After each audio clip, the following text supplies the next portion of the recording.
You see the screen okay?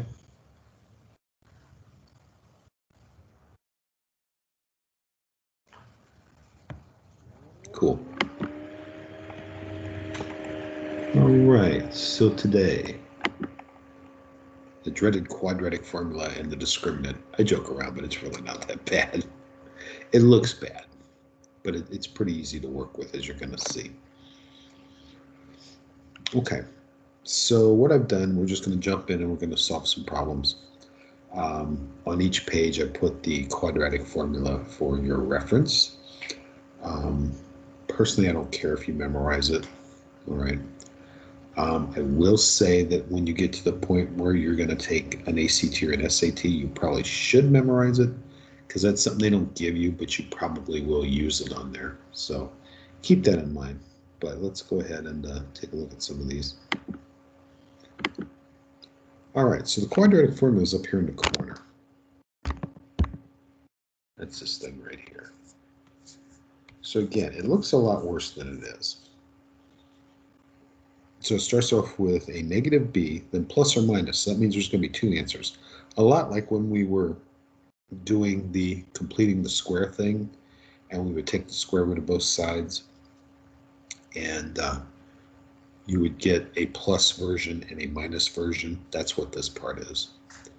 And then over 2a. So the question is, what is a, b, and c?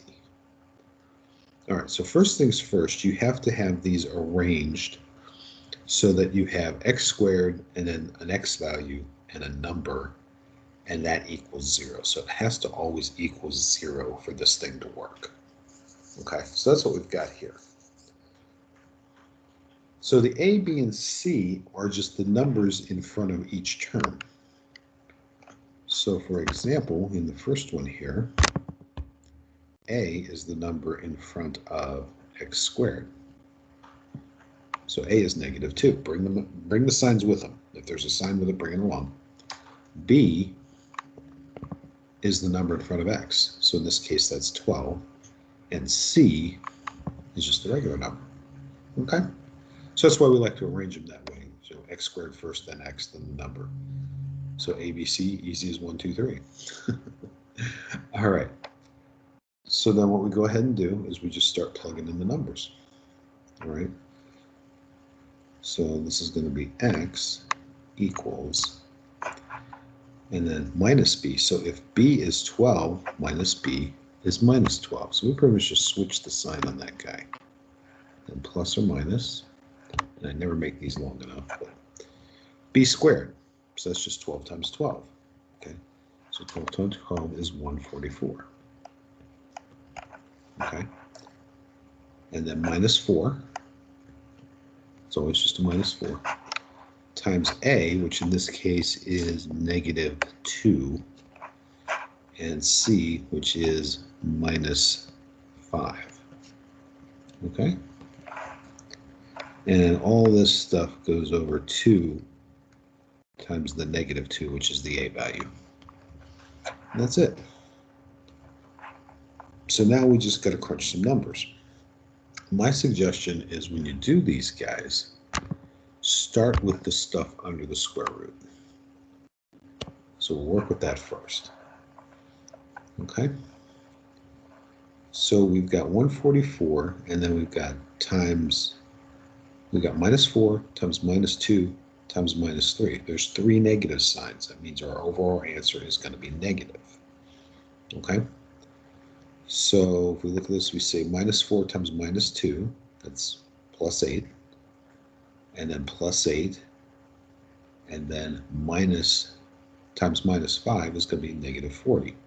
So the stuff under the square root in this case is going to be 144 minus 40, so that's just 104. Okay? So then this thing looks like this.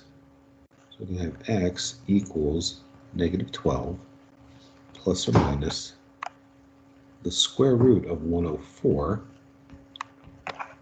and then over 2 times negative 2 is negative 4. Okay, so we can do a little bit of reduction on this thing. All right, so we can divide 104 by 4, and 4 is a perfect square, right? So we'll do a little side calculation there. So we say, okay, we've got 104, and we divide by 4. It gives me 26. Okay, and anything we could do with that one, so we're going to leave that one that way. So again, your little side calculation says that the square root of 104 equals the square root of 4 times the square root of 26. And then the square root of 4 is just going to be 2 square root of 26. So again, one of the hardest things on these is just dealing with the square roots, and we've done some of this already, so we have some idea how that works. Okay. So now we get down to this point here, and we've got x equals, again, negative 12 plus or minus 2 square root of 26 over negative 4. Okay, so we've got a negative 12 and a negative 4. So we can get rid of the negatives there, all right? And that would just give me 3. So x is going to be equal to 3. Actually, we can't divide by 4. We can only divide by 2. My bad. Reason for that is we've got that 2 to deal with right here. This guy. Okay, so let me fix that up. Hang on. All right. So if we can only divide by the negative 2, then that's going to be a 6 out front. All right. So we'll have 6 plus or minus. Then we can divide out this 2. So negative plus or minus 2 over negative 4. So that's going to be just square root of 26. Okay. And then all that stuff's going to be over 2. And that's your guy. So now we could solve this the same way. We could have done this with completing the square. Actually, the quadratic formula, what that is if you took and didn't use actual numbers, you just used, like they said, the ABC thing. So if you do ax squared plus bx plus c equals 0, and then completed the square on that guy, you would get the quadratic formula. And I shan't bore you with the details. Okay. Some teachers like to do that to show how fancy they are and how good they are in algebra, and say, yeah, no, it's okay. Not my thing. All right, so that's it. That's really all this is. You just plug it in the numbers, chugging out the answers. Okay. So let's try the next one. So again, we have to figure out what a, b, and c are. So in this one, there is no number in front of the x squared. So what should we use for a?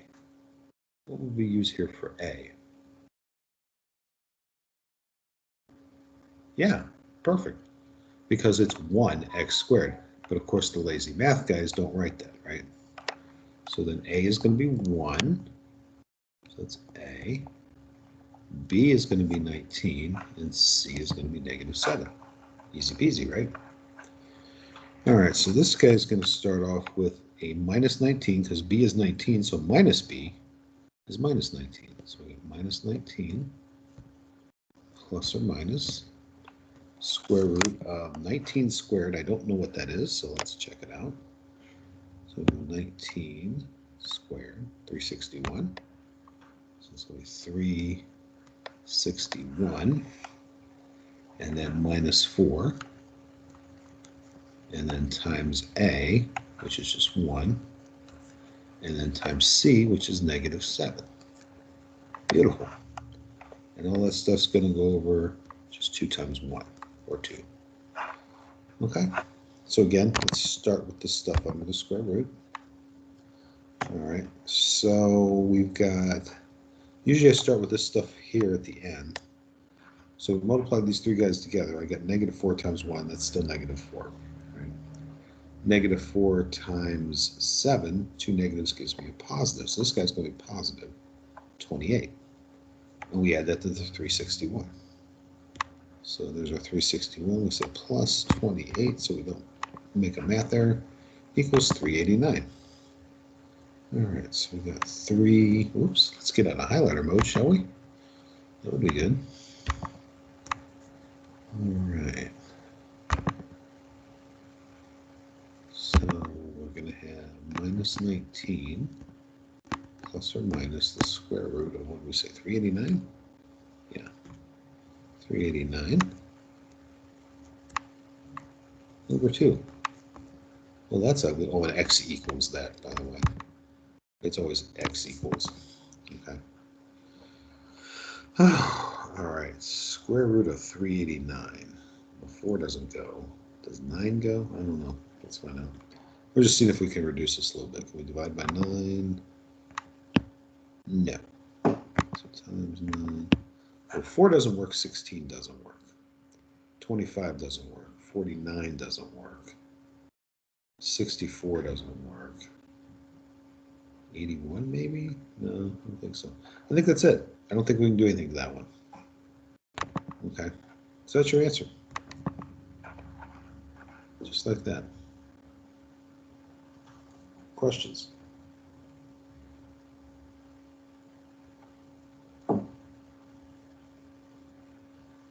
Okay.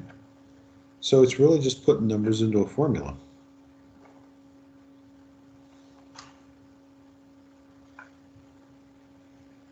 All right, so let's go ahead and try a few more. Let's split this up now so we don't kind of get into the other guy's territory here. All right, so this one, what's A going to be in this one?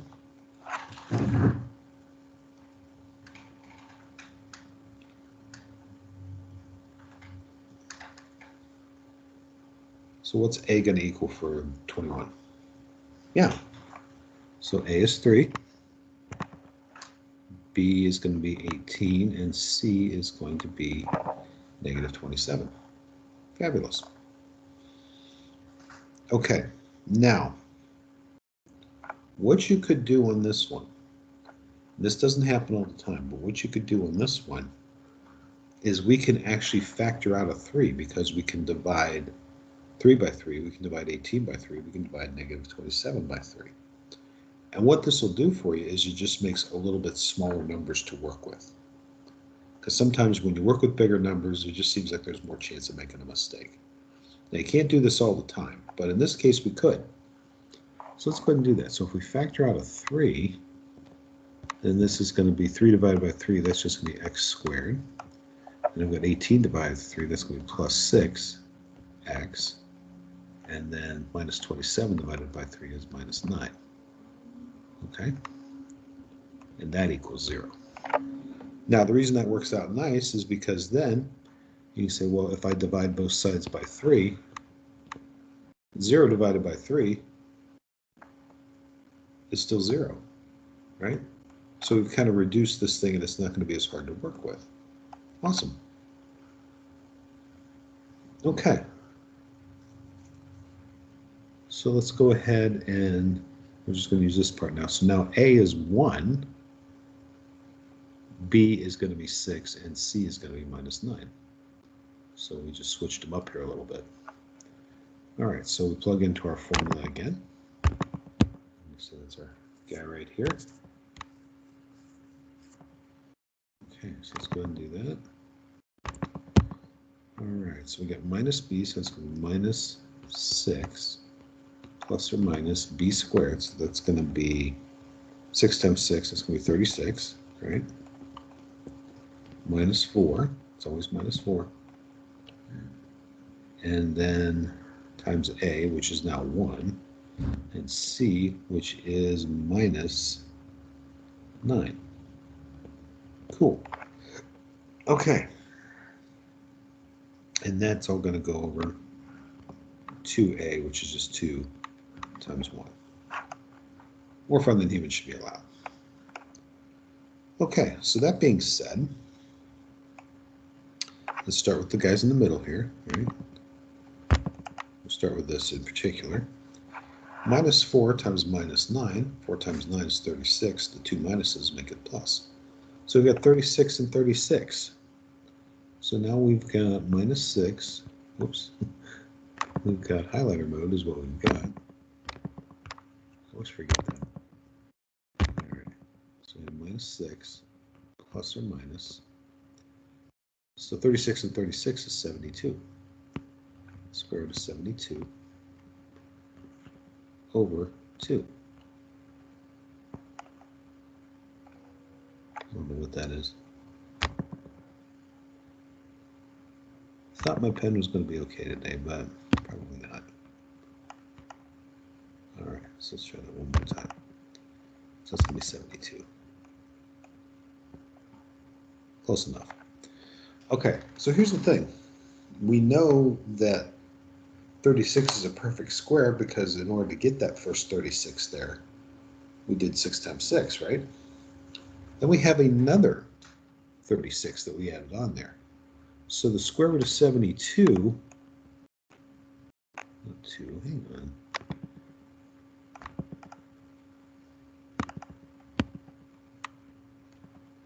So the square root of 72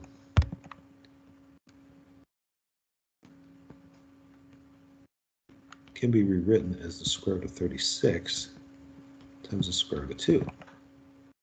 And we know that the square root of 36 is 6. So this becomes 6 square root of 2. Okay? So now it looks like that. So now we've got minus 6 plus or minus 6 times the square root of 2 over 2. Well, everybody's an even number, right? So we can divide everybody by 2. So the 2 on the bottom is going to cancel out, right? 2 over 2 is just 1. And we have negative 6 divided by 2. That's going to be minus 3. And then plus or minus 6 divided by 2 is 3. Square root of 2. And that's our answer. If I can get a decent looking 3 here, that would help. As you can hear, we have a special guest today.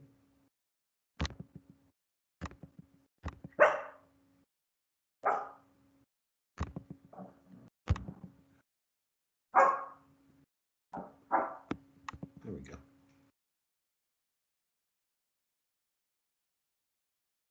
So that's our answer.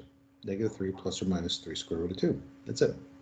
And remember, this is 2 answers because it's really minus 3 plus 3 square root of 2 and then minus 3 minus 3 square root of 2.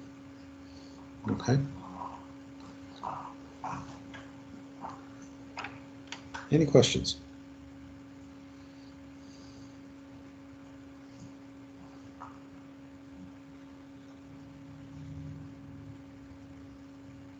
You guys all right? No questions? Cool. All right, so let's go and check out another one.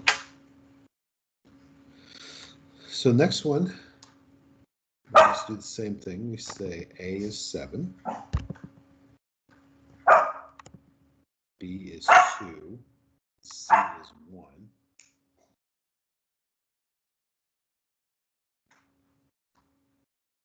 Yeah, so then you just plug it into the formula like we've been doing.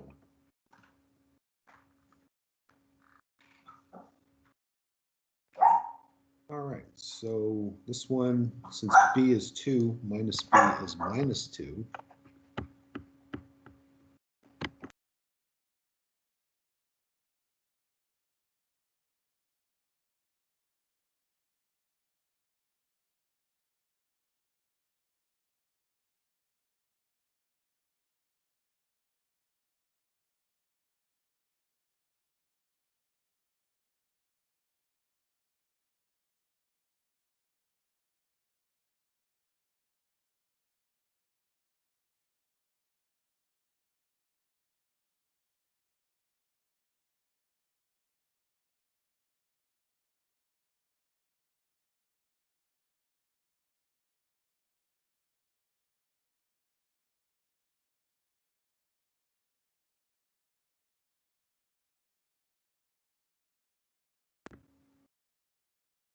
Sorry guys, I realized I clicked my mic off.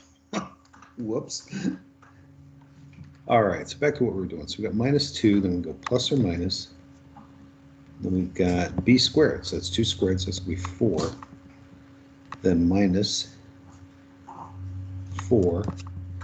A in this case is -7, and C is just 1. All right, and then all that goes over 2 times -7.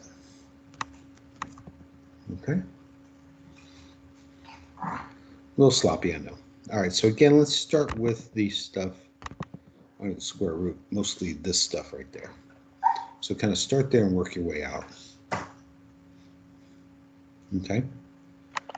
So we've got -7 and -4, that's plus 28. Yeah, plus 28. And then plus 4 more, so it's going to be 32 under there. So then x is going to be in highlighter mode again. All right. So then x is going to be equal to, this is sloppy today, jeez. So x is going to be equal to -2 plus or minus the square root of 32, and then over -14. Okay. So square root of 32, let's talk about that for a minute. So 32 can definitely be divided by 4, right? So if we do that, then that's going to be 4 times 8. Now here's a little hack for you on these guys too. When we're trying to reduce the square root, if 4 goes in there, try 16, because 16 is 4 times 4, right? As it turns out in this case, 16 will go into 32. So we could rewrite the square root of 32 as the square root of 16 times the square root of 2. And then the 16 just becomes a 4. Well, sort of. 4. And then the square root of 2. Okay. So then we write that, we say -2 plus or minus 4 times the square root of 2. And then that is going to be over -14. So again, everybody is divisible by 2, right? Because they're all even numbers. And then we have a negative on top and a negative on the bottom, so we can get rid of the negatives, right? So then this would be +1 plus or minus, what in the world is that?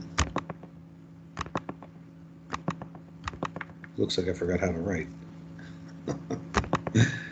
All right, so again, this is going to be 1 plus or minus, and we divide by 2, so it's going to be 2 square root of 2, and then over 7. And that's our guy. All right. Easy peasy. Okay, so we could crunch through some more of these, but I think we're starting to get the idea, right? So let's talk about this bit about the discriminant.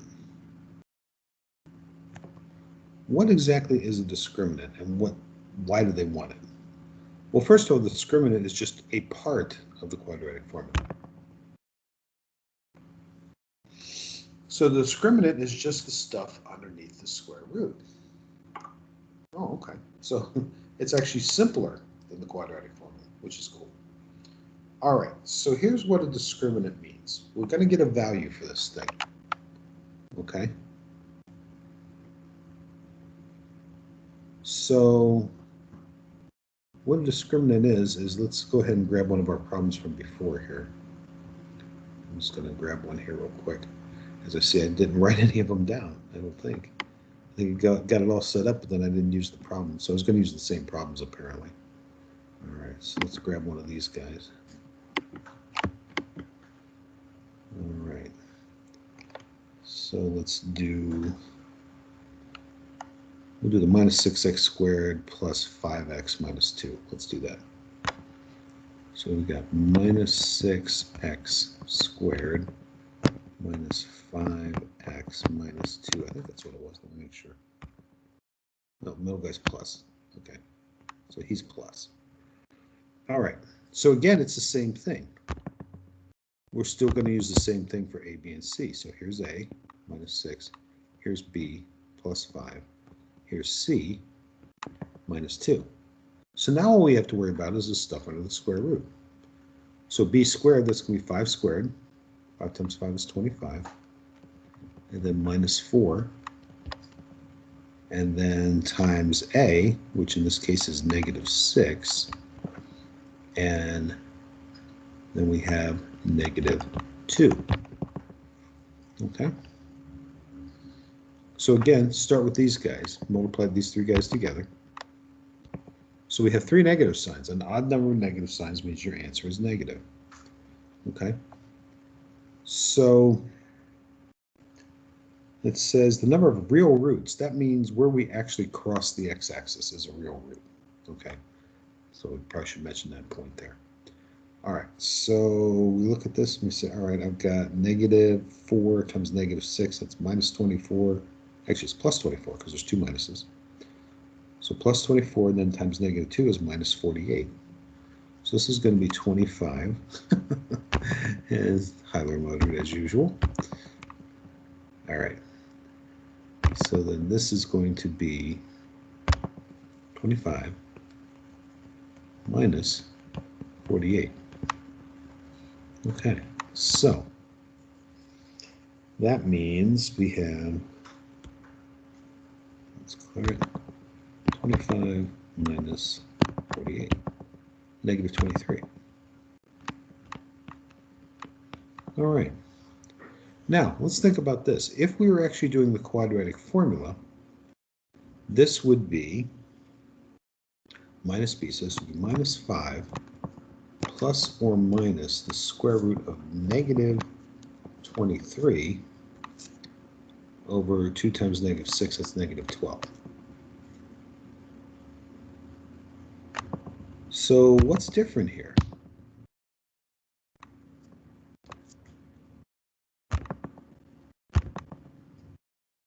Well, it looks like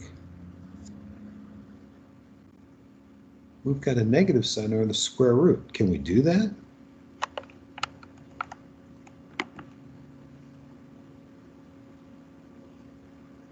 Can we take the square root of negative 23?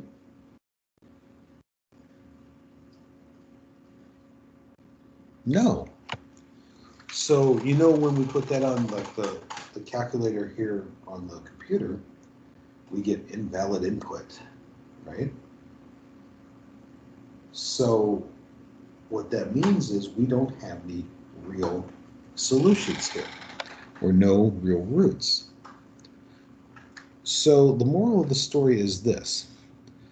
The discriminant we said was b squared minus 4ac, right? Okay, so if we have b squared, of course we're in highlighter mode, you knew that, right? You guys are going to start reminding me of this stuff. Let's get a different color just for the heck of it. So b squared minus 4ac, if that's negative, there are no what they call real solutions. So what that means is this particular parabola never crosses the x-axis. That's what that means. So it would look something like this. So it might be, since it's negative, it might be down here somewhere. And it never gets up to the x-axis. Okay, that's why there's no real solutions. Real solutions are only when you hit the axis. Okay, so let's just bring up a clear slide here and we'll make some notes. So when you're talking about the discriminant, then again is just the b squared minus 4ac.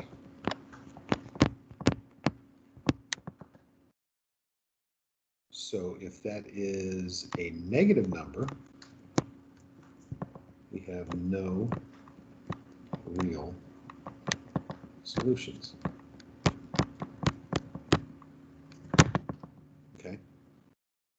And if b squared minus 4ac is positive, we have two real solutions. Okay, so that would look something like this. And that would just be your classic parabola that crosses the x-axis twice. Something like that. So it crosses here and it crosses here. So that's the two solutions we're talking about. Okay? Now, on the off chance, this doesn't happen very often, but it could. On the off chance, so we said it's positive, it's negative. What if b squared minus 4ac equals 0? How many solutions do you think we have? What would you guess? So if it's negative, we have none. If it's positive, we have 2. What happens if it's 0? How many do you think we have? If you had to guess. 1. Beautiful. Perfect. So what that would look like would be a situation where the graph comes down and just touches the axis and then keeps going. So it comes down, just touches, I missed, but you get the idea. So it just touches at this point and goes right back up. So there's only one solution. So that is when b squared minus 4ac equals 0. And here's why. Because think about the quadratic formula. Let's pop back up here and look at the quadratic formula again. So you'd be saying that this stuff underneath equals 0. So you've got the square root of 0. So plus the square root of 0 is plus 0, and minus the square root of 0 is minus 0. So you're not adding anything on, so you get the same answer either way. That's why it works that way. Okay? Make sense? So again, the first guy here, let's just kind of wrap it all up. So the first guy here, if there's no real solution, that means we don't cross the axis. So that would look something like this. So he never crosses x. This guy here crosses x in 2 spots, and if it happens to equal 0, it just touches the axis at 1 spot. And that's it. So if you want to know whether or not a graph is going to cross the x-axis, you use the discriminant, which is just the stuff underneath the square root, or the b squared minus 4ac. All right. All right, well, that's probably a good place to stop. We'll do some of this stuff next time because, you know, by the time we get back on Monday, I'm sure we'll have forgotten some of this. So we'll do some more of these problems before we move on. But as you can see, the quadratic formula really isn't that bad. Certainly not as bad as completing the square, is it?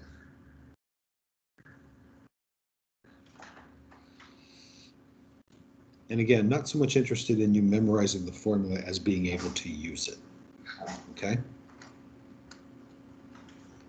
All right, guys, well, if you don't have any questions, I'm going to let you go on your merry way. And we'll see you all next week.